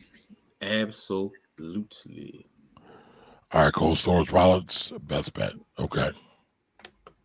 She likes the razor. Mm-hmm. Nothing wrong on that. Or paper. Yeah. And what? So what does that mean? Have your keys on paper? Yeah, so you can actually have your Bitcoin saved on a actual piece of paper, right? Here's the thing about that: you got to be really careful with that. Paper degrades. Be really careful with that. Yeah, that's very, very. That's You offline, but you gotta be real careful. JT, thank you for being here, sir. Always humble. Always But, humble. but think about the power of that though. Think about how I had $10 million on a piece of paper I could put in my pocket and just get on a plane and go anywhere in the world. Right. That's one of the things that to me, it resonated with me as someone who I like decentralization, which is what attracted me to precious metals. But if I want to take $1 million in precious metals, I got to check that or something. I can't just go to the airport with a bunch of bags of silver, right? You could. You just ain't going. You will get ran down on. End up on somebody's gram. But no. All right, so hold on, y'all. We got a question. Who wants to take it, Jimmy or Corey? I got it. What is it? I mean, opinion on Binance. I don't like Binance. I think their fees are high. And also depends upon whether you're talking about Binance or Binance US. But the thing about the traditional Binance is they blocked us from using it here. There's still ways to use it here, but they blocked us for the most part of using it here in the States. Now they did create Binance US. But I don't like either one of them, honestly, for their fees because there's just cheaper ways to buy. Yeah, they goofy. I'm just gonna keep it a bean. All right. Sassy says Cash Apps lets you move it for free if we wait 24 hours and it deposits before the 24 hours. Huh? Okay, that's new too, though, because they didn't used to do that at all. So I guess I need to look into some cold storage for my Cash App coins. Yup. Listen, anytime you have a bunch of people clustering into something, there's always going to be the charlatans, the scammers, the thieves that are putting together some kind of pump and dump scheme. Sadly, that's just human nature. And as our brother Corey says, people are going to people. Yeah. All right. Talisha says white paper review is a must in this space. You save yourself a lot of heartache just by reading it. Because sometimes you'll read it and be like, "What? Why am I even looking at that?" You can be 3 sentences in. People love this new what are they calling it? Shanabu. Shiba Inu. He was pointing out like when people talked about pump and dumps, he pointed out. Yeah, but that's still people still buying it. Okay, I mean, I got my friends who are like trying to convince me to buy Shiba Inu, and I'm like, nah, I'm cool. I mean people still buy penny stocks too. And I always say penny stocks are the spawns of the devil. I can't lie. The last penny stock I bought made me a lot of money. I bought Riot. So that was the last penny stock I bought. But I bet you I bet you didn't buy it just because it was cheap. You bought it because it was a great business case behind it. No, I actually bought it because someone else did the research and then I did the research behind them. And then it was something that I wanted to do. But yes. Riot price follows Bitcoin anyway. So it does. But I didn't know that until I actually looked at it. That's what I'm saying. All right, there are groups dedicated to pump and dump. Yes, there are. Yeah, they are. Everything. Those groups are called bag holder groups. Somebody's going to get left holding the bag. Somebody's going to get left holding the bag. Wow, there are a lot of comments in here. How do you listen, man? You got us with you today, brother. That's what we do. Oh my God. No, I mean I usually get a lot of comments by myself, but yeah, this Stacy's on fire. I don't know the last time Stacy's been on a broadcast. Stacy like crypto. You don't talk about crypto. You see Stacy talking about crypto. Stacy pull up. She said she's been in it for years. It made her animal. It's rules to this. Here you go. I see you formulating that 10. All right, celebrities are creating their own coins. Yeah, they are. Those coins trash. I mean, the craziest part is it got more of a use case than 95% of these other coins. What, Doge? Yeah, it does because it's a Bitcoin derivative. It's like twice removed. It's a Litecoin derivative, which was Litecoin itself was a Bitcoin derivative. So but the thing is, it was made as a joke. Like it was literally made as a joke. It was. I think that's kind of what's funny about it. Right. Thank you, Stacy.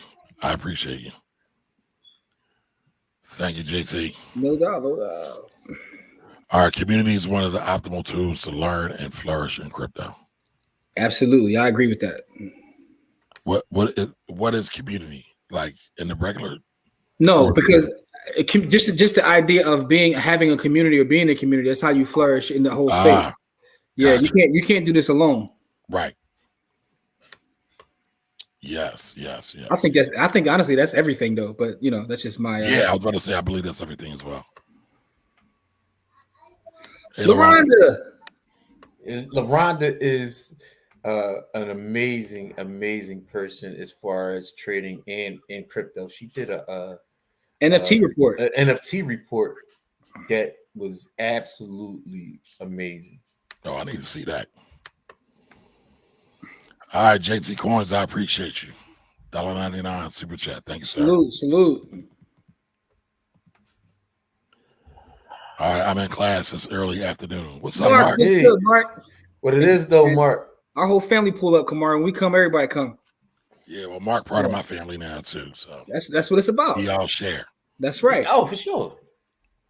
Because I think again, Don started with me. I think Malik started with me. Now they rocking with you. The white started with me. That's what it's about, bro. That's what it's about. We all build together. Yeah, share. Like that's what's community. That's what. That's what Talisha was talking about. Yeah. Yep. So they need to sound. Yeah. So listen, I've interviewed Talisha. By the Hood has interviewed Talisha. There's a lot of stuff out there. Yeah, she's amazing. Yep. You definitely need to reach out. Roscoe was good. What's up, Roscoe? Julio was really good. What's up, Julio? Really good. On your time and space thanks, is fire. There you go. Thank you. Appreciate that. You know what? I need to get y'all to sign my book. You was with us last night, bro. You could have did that. I'll get it tomorrow. Let's go. All right, there you go. Talisha says feel free to connect. But listen to those interviews too. We need to get our numbers up. I got in the Bitcoin early. Nice. Nice to hear that. All right, Julio says good morning from out west. All right, good morning. What's the weather like out there, Julio? Probably 75 and sunny. Speaking on DCA, do you have an affiliate link for Swan? You know Jim got an I got an affiliate link for everything, beloved. Everything. Absolutely. Is it in the guide? Yeah, it'll be in the guide. All right, so listen, y'all, make sure y'all go to buythehood.btc.us. Again, buythehood.btc.us to get the guide, y'all. It's $5. So you get 2 courses in one. No. The guide is free. But the course is $5. That's fine. Yep. And by the way, like my name on social media is at JW the Blueprint. If you go to swanbitcoin.com/JW the Blueprint, like, you know what I'm saying, I got the partnership set up with them. So that's definitely how you can, get that too. Because for me, they're the best in terms of DCA. And I think we don't talk about, Swan is, but I don't think we talk about DCA enough as it pertains to every asset class, even if we're talking about ETFs or the stock market. Right. I know Corey does. I know you do. I do. I know that we do. I'm saying in general as it pertains to like what's out there, because people try to teach you how to time the market, and it usually doesn't work. Nah, yeah. You might get lucky. That's one thing we don't talk about enough. There's a lot of folks getting lucky. Everybody looks like a great investor in this bull market. I can't wait to see what happens when you're not in the bull market anymore. Man, we just put up a post on our IG about that a couple days ago. Like, have you actually been through a bear market? A lot of people have never been through one. I've been through several. Yeah. Like a lot of people, and to their credit, right, they got into investing within the last decade or so. And that's actually a good thing. But understand that we've been on an amazing run. Perspective is everything. The market bottomed in March of 2009. March 6th of 2009, and it has not stopped since. So we got 11, 12-year run. That's crazy. That's crazy. All right. When will our community make this a daily conversation? How do you recommend introducing this to families as a wealth building tool? I mean, I know I'm on a lot. I know Bob the Hood's on a lot. We're having daily conversations. We're just not having them all together like this, right? So Kamari's on 3 or 4 days a week. We're on 3 or 4 days a week. Look, we all do a show together. You know what I'm saying? On Sundays. So my thing is, if you really want 7-day a week conversation, just between us two, you could get the conversation. But that's a great question though, JT. I think you just have to be intentional about it, right? Yep. I think it all comes down to being intentional about it. But he also said our community, right? So JT's always on. JT's always supporting. Salute to JT, right? But he's talking about the community as a whole. And money is still, people are still talking about money is evil. Yeah. As a whole in the community, like, let's not dismiss that. You know, we get a couple folks that come watch our stuff. The question is, how do we get more? So JT, how do we get more? How do we make it cooler? Do we gotta do some $10,000 giveaways? Do we gotta wear shiny suits? Do we gotta give away a car? Like, what do we need to do? I think it's just a matter of those that support or want to see. Like, you gotta start small and then build out, right? Everything happens that way. Every movement starts with, like, you know, small groups like us, and we're having this conversation. Like, we're here on a Saturday having this conversation. That's amazing. So salute to everybody that pulled up, because this is a Saturday and we're having talk about finance and crypto and things like that. And these are our people. So I think it's just about being intentional. All right. Any exchange folks can recommend other than Coinbase and Uphold.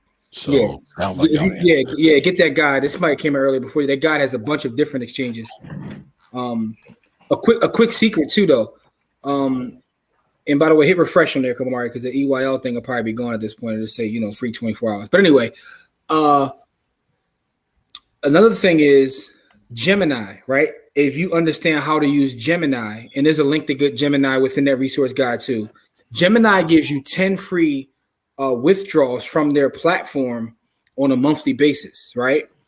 So Gemini may cost probably close to the same or a little bit more than Coinbase coming in, but going out there is no fee. So overall, you actually save more using Gemini. And that's for those that want to buy all kinds of different coins, because Gemini has more than just Bitcoin. So Gemini has Ethereum, Litecoin, Filecoin. But if you're into that, if you're into all the shit coins, you know, you can use Gemini and still save money as opposed to going to Uphold or Coinbase. Sweet. Oh, I am figuring this thing out. Thank you. I see you doing all kinds of fly stuff right now, man. Yeah, I've been wondering how I could do that, but yeah, you know, want to pop it now, baby. Yeah, I see. I'm like, yo, I'm watching the screen, like he over here doing all kinds of fly stuff. What are your thoughts about the future taxation of Bitcoin and crypto? Well, it's already being taxed. It's been taxed since about 2014. A lot of people don't follow the rules, though. A lot of people don't report it. I don't have a problem with it, right? Because Bitcoin is an asset, crypto is an asset. Assets get taxed. I know. I was having a very interesting conversation with somebody the other day where they said taxation was not brought up in the original white paper for Bitcoin. And I'm like, of course it wasn't, because they weren't thinking about it and they were trying to run under the radar. But now it's here. You got the dark web, you got Silk Road that made it more popular to the legislators. They are looking to use those instances to pimp out taxation or regulation of crypto and Bitcoin overall.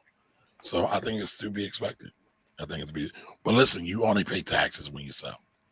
That's it. So now I will say this: be careful with some of these stable coins that pay you interest, because that is income that is taxable. So here's the thing, right? You're going to get taxed now. There and by the way, there are some softwares out there. The one I use, I think it's called CryptoTrader.tax, where you can plug into the various things you use, and it actually will create the document you need for your taxes. That's a pretty good one.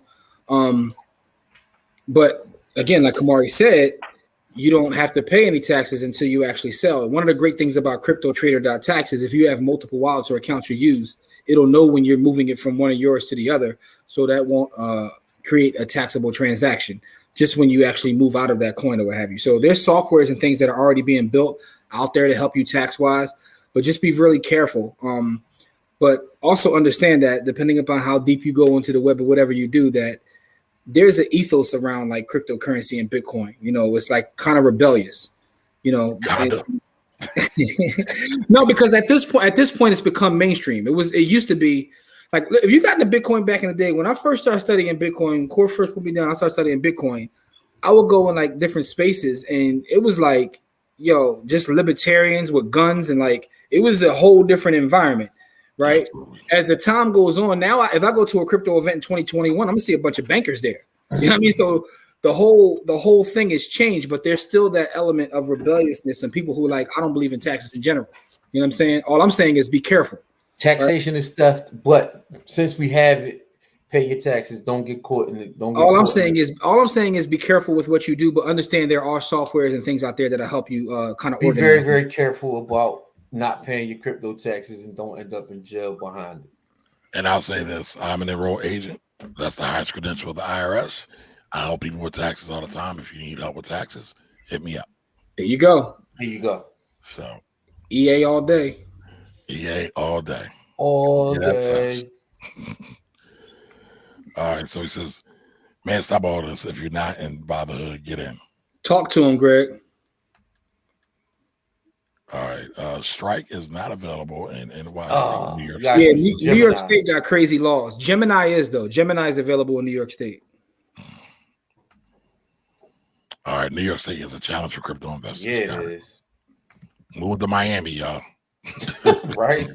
Texas or Miami. All right. The basics will take you far. Mm-hmm. All right. So, yep. People are leaving New York anyway.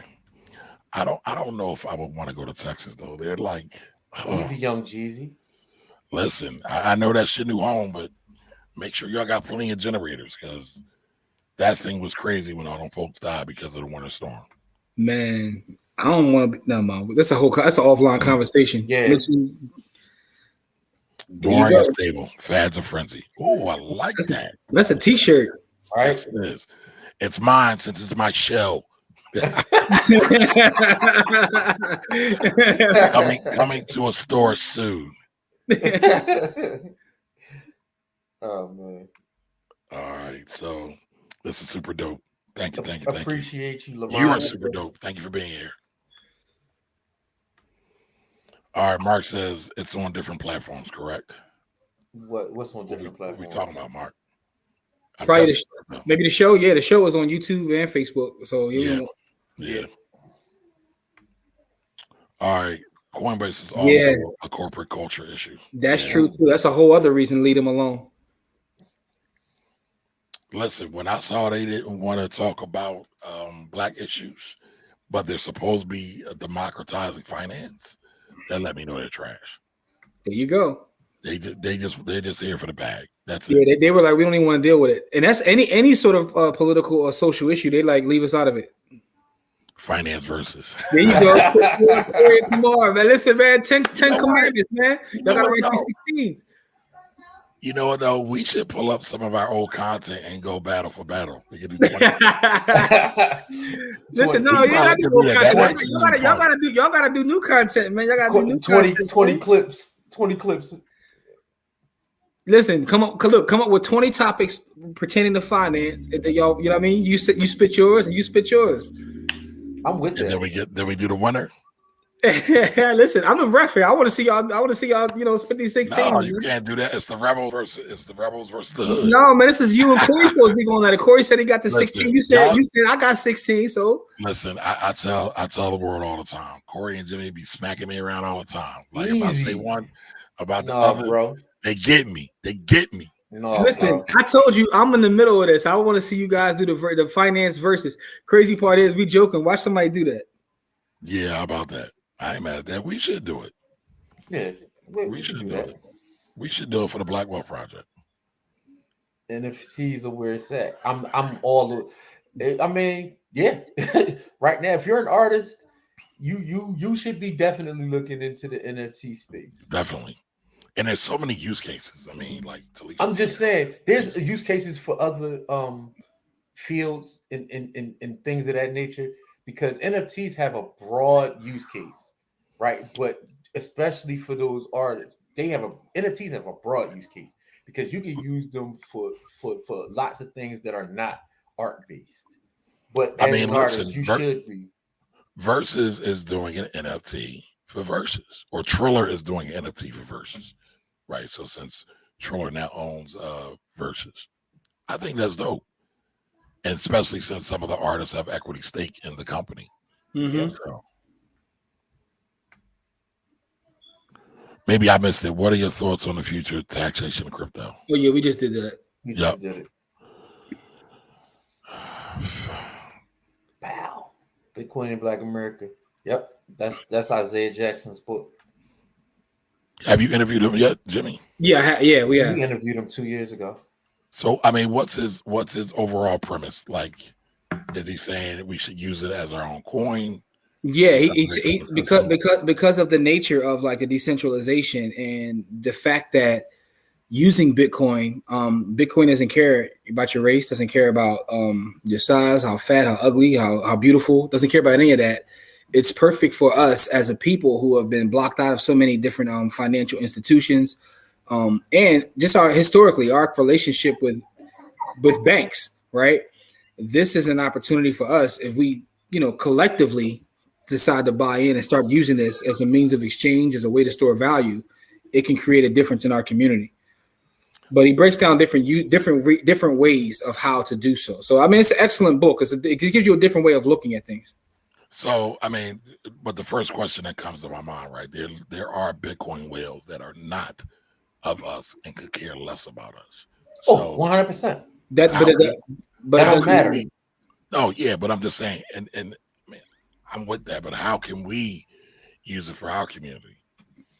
Right. So the thing, because the difference between say fiat and Bitcoin is, even if I'm a Bitcoin whale, I have no control over the system. Because you need so many people to agree to make any sort of changes to the system. It doesn't matter if you're a whale. You have no control over it. That's where that big B and little b comes into play. You have all of the one, but not the other. You can't control the other one. That's what makes you can control price action on the Bitcoin, the coin. You cannot control anything on about the Bitcoin network. You can't do anything about that. And just for clarity, right? The little b is the coin, the big B is the network, correct? Yes. Yep. Right. Just for everybody. They have zero control over Bitcoin, the network. They can control price action.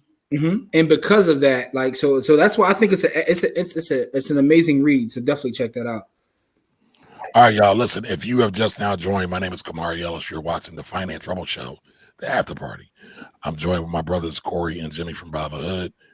And y'all see we're talking about crypto. We did a whole show about Bitcoin ETFs that will be out soon on a podcast, and also a whole chopped up version will be on YouTube as well to talk about the whole conversation. And while we talking about books, it's another brother, by the way, named Justin, the Bitcoin vegan, and he sent me his book here. It's called From Bars to Bitcoin, right? And I'm always plugging books. Again, plugging books always. Don't get paid for this either. But he talks about how Bitcoin literally saved his life, right? And he's like heavy into Bitcoin now. He's on social media as Bitcoin vegan. But how he was in prison and learning about Bitcoin kind of like got him on a straight and narrow. This is an amazing read. Okay. From Bars to Bitcoin. All right, Patricia Cooper says, I know nothing about Bitcoin. I'm listening to you. All right. Welcome. I'll make sure to put out the rebroadcast later, once we get it all out. And you can check that out. Also, there is a whole guide that we have here. Give me 1 second. There we go. There's a whole guide that you can check out and you can buy. Where we at? Here we go. It's at Buy the Hood, BUYTHEHOOOD.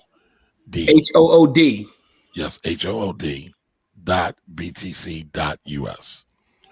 Buythehood.btc.us.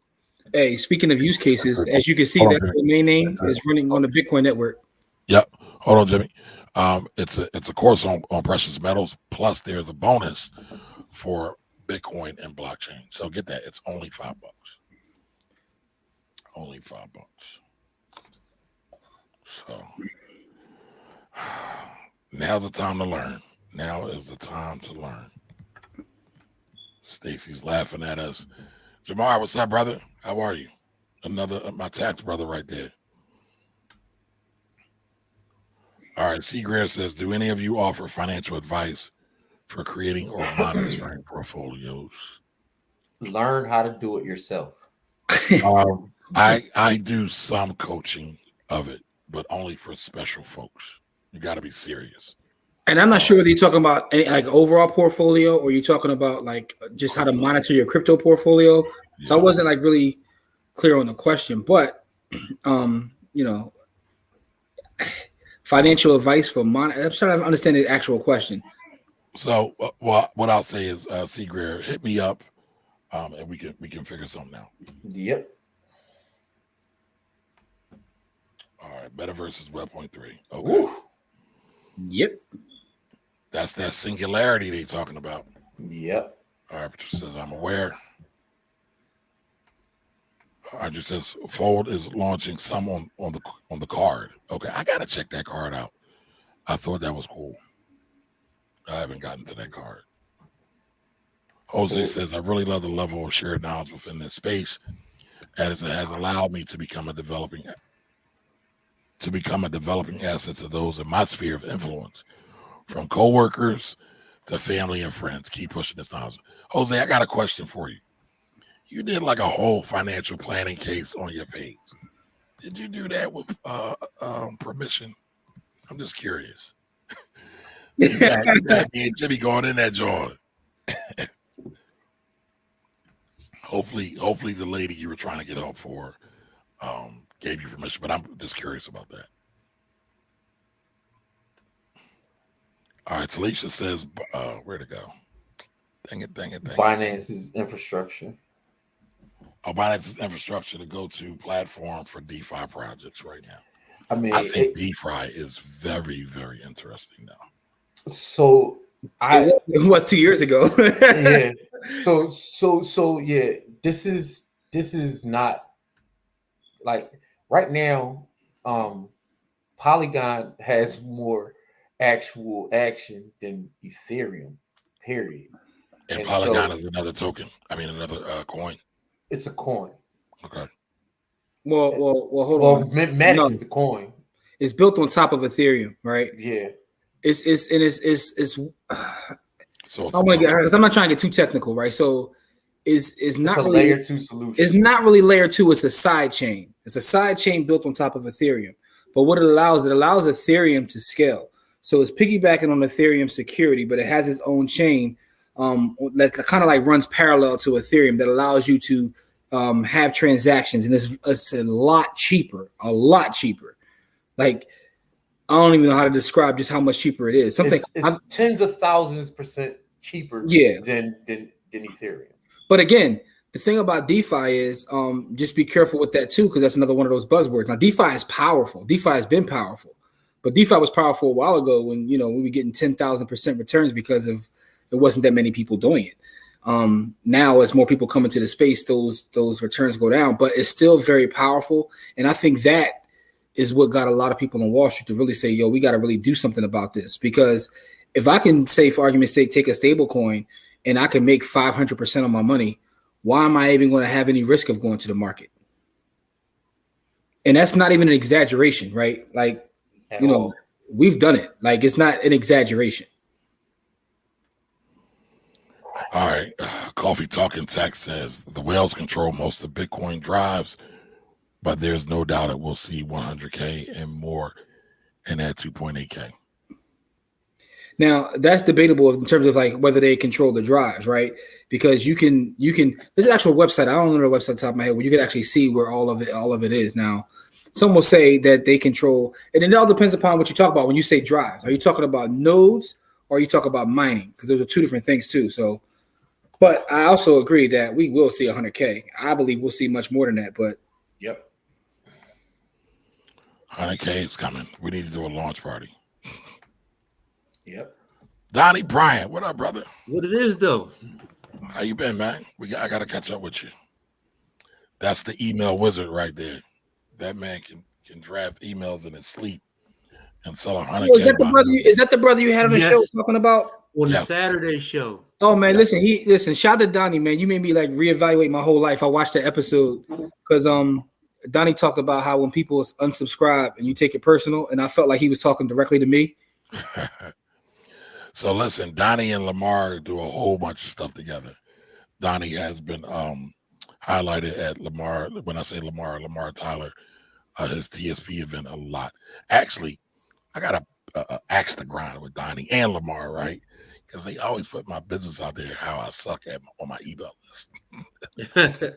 I mean, I'm trash. I'm trying to get it together though. I've been saying that for years though. Yo, shout out to Lamar too, because the next episode of the Buy the Hood podcast is featuring Lamar. Lamar Tyler.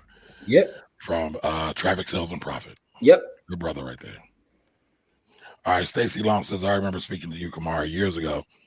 I remember you said you didn't know enough about it at the time and you couldn't recommend it. If I don't know about it, if I haven't used it, brought it, I won't give any recommendation on it. I appreciate your candid answer. I still invested. Yeah, that's dope. But here's the thing, though, Stacy. Right? You did what 99% of the people don't do. One, you researched it, and then you took action. Yeah, right. That's all I ever ask. Do your research. Do your research. Do your research. You got folks that be buying stuff. Don't know what the hell it is, what it's for. They don't care, man, as long as they making profits, man, and they getting lucky because we in the bull market. So, right. Hey, listen, congratulations to them, right? Because I'm not hating on them, because paper is paper. But, it's not hate, right? When from my no. I'm not. I know, but I'm just saying, like from my perspective, is I'm actually trying to protect you, because again, we talked about penny stocks. People still rock out. Listen, man. When you practice bad habits, what you end up with is practice bad habits, right? Yeah. People talk about practice make perfect. That's not really what perfect. Practice makes perfect. Exactly. Not trash practice. Hey, Stacy, and make sure you check us out. We everywhere at Buy the Hood. And by the way, Talisha, to answer that question, LaRonda put it in there. I was also going to say, if you go to Buy the Hood University, there's actually another website, buythehooduniversity.com. We actually put LaRonda's NFT report right there as well. Yeah, but she put it on there for her to get to it. Mm-hmm. All right. I Way to guess link I'm be spending some money today. Guess I'm be spending some money today, or rather investing some money. There you go. Because all this education is an investment, y'all. There you go. All right. All right, who will say, nah, it's raining cold. Where you at, Seattle? Where you at? No, he on the West Coast. He in Cali. He in Cali. Oh, he in Cali? I thought they said it never rains in California. Maybe he's not in Southern California. Southern California. All right, so Coffee Talk and Tech says taxation is government-based. It has no connect to what Bitcoin was originally meant for, which is freedom. See? Yes, but anytime you are doing business and transacting money, the government won't go. The government won't. It got to get its. Hey, listen. Render unto Caesar what Caesar is due. Listen, y'all both are right. He's right too. Originally, it was right. I'm not disagreeing with that. I'm not disagreeing with it. But its original intent was to get away from government money systems, but you can't unless you create your own government. And guess what?